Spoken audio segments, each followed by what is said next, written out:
Savitri, Book 2, the Book of the Traveler of the Worlds, Canto 1, the world steer.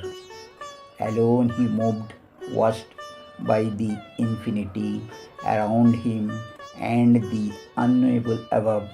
All could be seen that shuns the mortal eye. All could be known the mind has never grasped. All could be done no mortal will can dare. A limitless movement filled a limitless peace in a profound existence beyond earth's parent or kin to our ideas and dreams, where space is a vast experiment of the soul, in a deep oneness of all things that are. The universe of the unknown arose, a self creation without end or pause, revealed the grandeur of the infinite. It flung into the hazardous of its play a million moods, a myriad energies, the world shapes that are fancies of its truth, and the formulas of the freedom of its force. It poured into the stable's flux, a Bacchic rapture and revel of ideas, a passion and motion of everlastingness. There rose unborn into the unchanging surge thoughts that abide in their deathless consequence, words that immortal last, though fallen mute, acts that brought out from silence its dumb sense, lines that convey the inexpressible.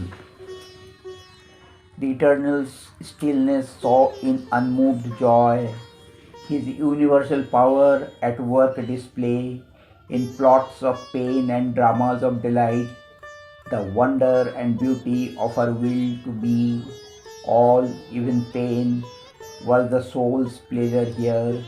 Here all experience was a single plan, the thousandfold expression of the one. All came once into his single view. Nothing escaped his vast intuitive sight. Nothing drew near he could not feel as keen. He was one spirit with that immensity.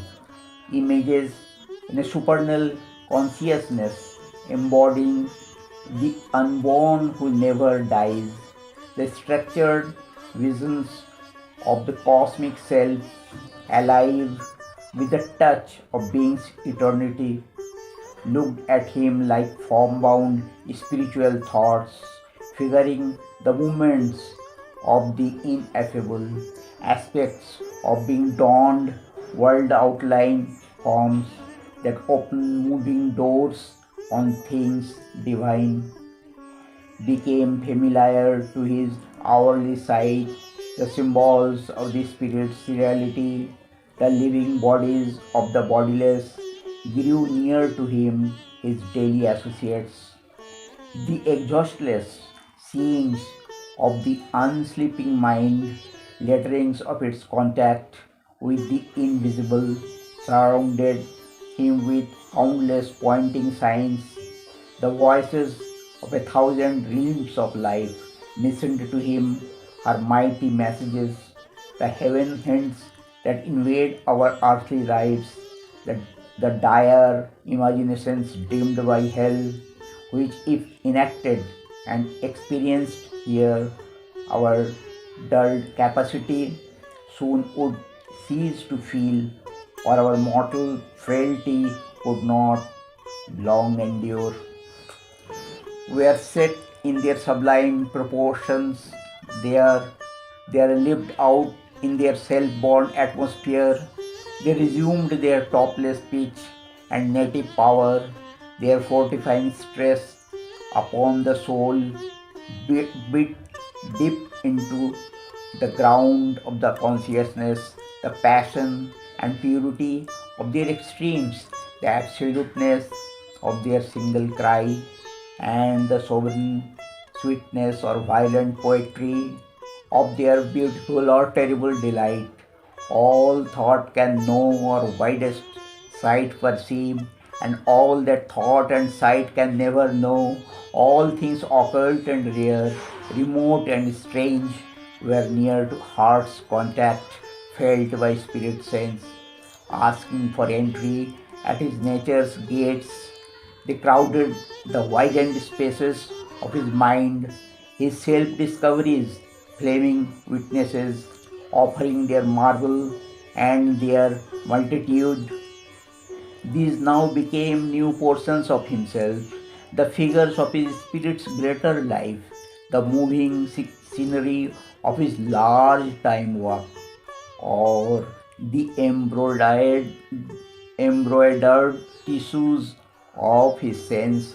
These took the place of intimate human things and moved as close companions of his thoughts, or were his soul's natural environment, tireless, the heart's adventure of delight, endless, the kingdoms of the spirit's bliss, unnumbered tones struck from one harmonious strings, each with its wide-winged universal poise, its fathomless feeling of the all-in-one, brought notes of some perfection yet unseen, its single retreat into truth's secrecies, its happy sidelight on the infinite.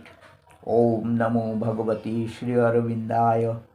Om Namo Bhagavati Sri Arvindaya. Om Namo Bhagavati Sri Arvindaya.